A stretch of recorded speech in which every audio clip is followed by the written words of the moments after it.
Recently, things have not been going well for me. Last year, my wife and I lost our 5-year-old son very suddenly. We didn't know how to handle it. I buried myself at work, staying out of the house for as long as possible, not even having the strength to talk to my wife. Everything reminds me that he's gone. A few months ago, my wife left to stay with her mother for a while, maybe forever. I can't blame her, but now it's just me in the house, completely alone. Most nights I stay at work until my boss literally orders me to go home. I always dread walking through the door, where there used to be the sounds of my wife coaxing her son to bed. There's only dust. That was until a few weeks ago when I got home close to midnight.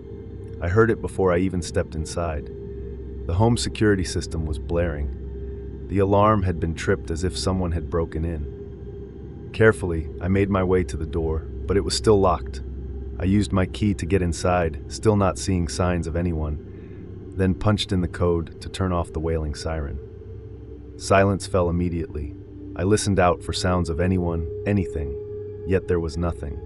The house was completely still. Suddenly, my phone rang.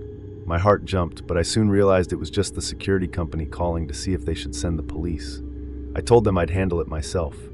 Hanging up, I combed through the house, checking every corner, behind every door, and even the attic. I made sure there was no one home but me.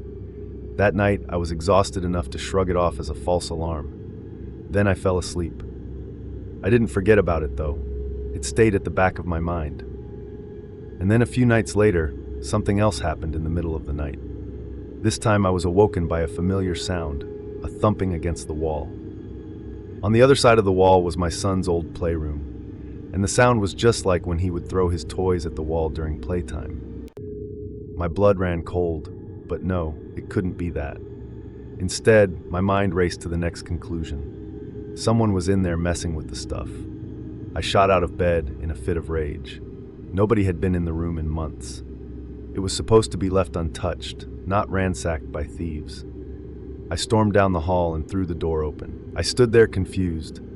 Nobody was in the room, but all his things had been thrown across the floor, his dresser empty, his toys broken, even his pictures torn. At this point, I was useless.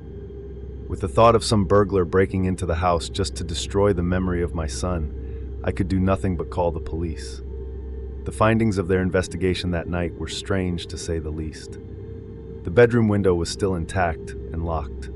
The alarm was never tripped, and there seemed to be no sign of theft or forced entry. However, they promised to keep a lookout for any suspicious persons in the area. I thanked them, and they went on their way, leaving me alone to pick up the pieces of my son's room. All I could wish was for that to be the last of it. But the ordeal was not over. A few nights later, that same week, I was in bed struggling to sleep. The minutes dragged on until it was past 4 in the morning, and I still couldn't keep my eyes shut. Something was wrong, and I was going to get to the bottom of it. Then in the dead of night, I heard a sound clinking in the kitchen. For just a second, a pile of dishes got moved and resettled. I quietly got out of bed, then made my way to the kitchen. I stood in the center, scanning the countertop until I looked at the strainer in the sink. The knife I had washed and left there to dry earlier in the evening was gone.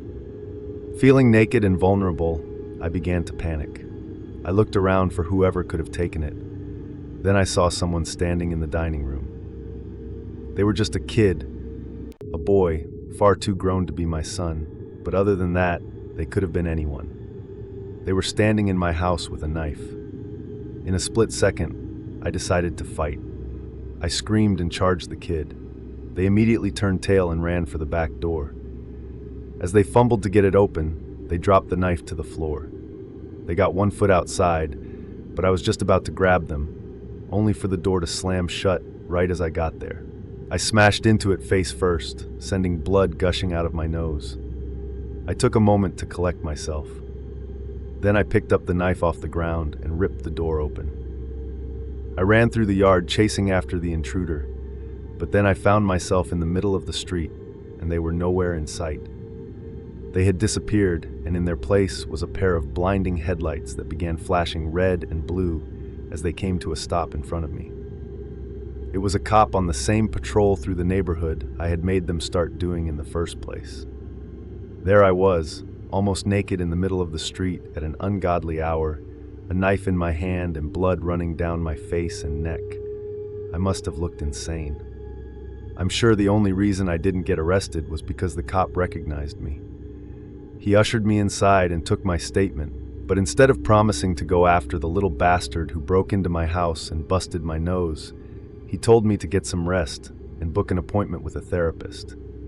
In other words, he thinks I'm crazy, and now the whole neighborhood thinks so too. I'm no freak though.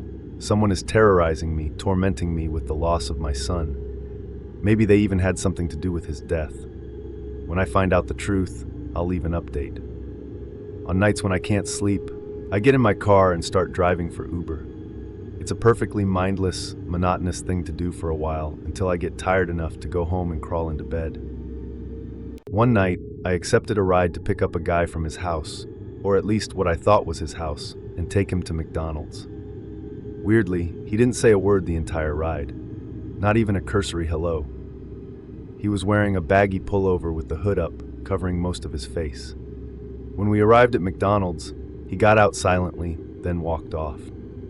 The whole interaction, or lack thereof, really felt a bit odd, but I shrugged it off and found a spot in the parking lot to wait for my next ride. Just a few minutes later, my phone buzzed, letting me know one was available. As luck would have it, it was the very same guy I had just dropped off, though uncommon when there aren't many drivers available. At such a late time of night, I had to think he had just met with a dealer and picked up something illegal. Despite that, I accepted the ride again as I didn't really care and the money was the same. I pulled back around to the front door of the building, but then there was nobody there. When I stopped and looked at my phone, I realized he had literally just canceled the ride.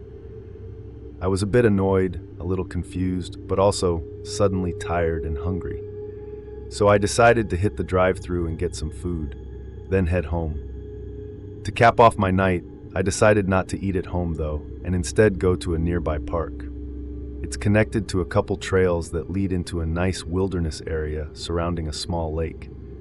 I love going there every once in a while in the middle of the night when it's just me and the water is perfectly still. I drove over, backed my car into a spot, then got out and started walking down the trail to the lake, which only took a few minutes to reach. I sat down at a picnic table and began eating my food. The night was quiet, just the bugs, the wind, and the admittedly disturbing sounds of food wrappers and eating thanks to me. However, just a few bites in, another man-made sound cut through the trees. An engine, part of a vehicle bigger and heavier than my car, was pulling into the same parking lot just a few hundred feet away. The engine cut off, followed by the lights. Then several doors opened and closed. Then it was just footsteps, several pairs of them, approaching at a brisk pace. Before I knew it, 3 men emerged from the trail. And in the middle was the exact same man I had just dropped off at McDonald's half an hour earlier. My heart started to race. I knew I'd been followed, but still. I was trying to come up with other reasons for them being there. Maybe he met up with some friends when I dropped him off and they were coming to smoke. Awkwardly, I stopped eating and stared at them. They came up to the table and surrounded the corner opposite to where I was sitting. When they didn't say anything amongst themselves or to me for a moment, I finally just stood up and started repacking my food, saying I'd let them have the table since it was the only one there. That's when the man I drove said something at last, looking at me. His face was heavily tattooed, and his piercing eyes betrayed the tone of his voice as he told me it was fine, that I could sit down with them. I didn't sit because they didn't sit either. Then he pulled something out of his pocket, a flask. He held it out to me, his arm stretched over the table, offering me a drink. I asked what was in it, but he didn't answer. They all just stared at me like they were waiting for me to put my arm out. At that moment, I looked over my shoulder for just a split second. I'd heard something. Another set of footsteps emerging from a different trail nearby directly behind me. I didn't give any time trying to figure out what they looked like or whether or not they were with these other men. I just ran. I dropped my food, ducked to the side, and ran. Immediately, all four of them started chasing after me. They kept shouting, "Stop, stop," but I didn't listen. Hell no. I wasn't stopping. I sprinted for my life. I don't know how I gained as much ground on them as I did. It must have been my sheer panic. But I made it to my car well before they reached the parking lot. I got in and locked the doors. Then, right before I slammed the gas pedal, I realized I was looking at the back of the van they rode in on. I floored it, swerving on the spot and spraying mud in their faces right before they got to my car. Then I drove like a madman.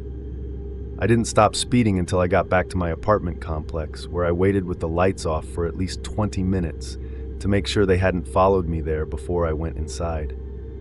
I had lost them, if only by the skin of my teeth. It's been a few weeks since then, and I haven't stopped thinking about this. I have to think the whole Uber ride to McDonald's and the cancel return trip were all a setup to some sort of trap, but I don't know for what. Were they trying to rob me, kidnap me? Lord knows I'll never get a chance to ask them. I'm just glad I didn't decide to go straight home with my food. Otherwise, I would have led them straight to my apartment. One thing is for sure, driving Uber at night is no longer an option for me, as I never want anything like this to happen again. If all my friends hadn't been there to see it, nobody would have believed this ever happened. The night was supposed to be good fun without parents or teachers watching over us. My mom and my sister were going on a trip together over the weekend. Something about her sweet 16, but I didn't give a. All I cared about was the fact that I had the house to myself. So on the very first night they were gone, I invited all the guys to sleep over at my place. No rules, no limits. It was my house, so I didn't have to do anything but set up my Xbox in the living room. One guy brought snacks and pizza. Someone else scored a case of beer. And our most degenerate friend stole a nug of his dad's weed. We were all still lightweights back then, so that was more than enough. We chowed down all the food while trying to beat Halo 3 on Legendary. But before long, we were too cross-faded to progress, so we just started killing each other in Forge mode. It was a blast. Literally one of my favorite memories from being a kid. However, that same night also holds one of my most terrifying memories. Not just in my childhood, but of my entire life. It started around 2 a.m., and being in the suburbs, that meant we were the only house full of people who were still awake for miles. I think it was just me and the degenerate still playing Halo. As the other two guys were just laying around talking about random, in the middle of that quiet, chill moment, we suddenly heard a door slam. It came from upstairs, but it was so loud it made all four of us jump and look that direction. The two guys who were just about to pass out immediately started tweaking, saying my mom had secretly been hiding in the house and was about to kill us for using drugs. Of course, I didn't buy it, and neither did my degenerate friend. Nobody else was in the house but us. My heart was racing, though, and by the look on his face, I could tell his was, too. I knew the random sounds my house made at night. Sometimes the AC could pull a door closed, but never that fast, never that loud. My friend and I went to check it out, telling the other guys to stop being woe as we went upstairs. There were only 3 doors up there. My bedroom, my sister's bedroom, and our shared bathroom. My bedroom and the bathroom were open, but my sister's door was closed. It had been that way since she left. I never wanted to go in there, but something was telling me it had been open and then slammed shut again. After taking a quick peek into the other rooms to make sure they were clear, we went to her door and slowly pushed it open. When we flicked the lights on, I didn't notice anything at first. I was looking for a person, maybe even an animal, something that might move and attack us. But what I saw then was different. All over my sister's desk and vanity mirror, there was blood. Fresh, bright red blood looking almost like it was still dripping. Not knowing what to make of it, I tried calling my sister to see if she had left it like that for some reason. She didn't pick it up, though. Neither did my mom when I tried to call her. They must have been asleep since it was the middle of the night, but that left us with no explanation. We went back downstairs, leaving the hallway light on for peace of mind. The other guys went pale and wide-eyed when we told them what we saw. They started throwing out crazy ideas like demons and ghosts, but I figured they were just being dumb because they were high. I was trying to convince them and myself that there had to have been some kind of makeup or hairspray explosion, not a slamming door at all. I was confident nothing else would happen, and I nearly got everyone to chill out. But then in the middle of our debate, something else happened. Without warning, the upstairs hallway light blew out. It didn't just burn out, it popped, spewing shards of glass like a grenade. The upstairs hallway was engulfed in darkness again, and that abyss looming over our heads along with the sudden explosion sent all my friends running out of the house. I didn't want to be alone in there, so I followed them into the front yard. When I joined them, they were all facing back toward the house with horrified expressions. One of them said, "Dude, look," and pointed up to the second story. There, in my sister's bedroom window, stood the silhouette of a person. They were unrecognizable. Yet, they had been in the room with me and my friend in the house with all of us while we were completely unaware for hours. We had no choice but to call the police. They searched the house but came back and said they didn't find anyone. They actually made me call my mom until she picked up and tell her what was happening, including what we've been doing all day. Sure, I got in trouble with my mom and got scolded by a couple high and mighty cops, but none of that meant anything in comparison. Since then, we've never been able to explain what happened. My sister said she had no idea how her desk was covered in blood. She and my mom never saw anything else like it before or after, but I could never get it out of my head. None of my friends could either.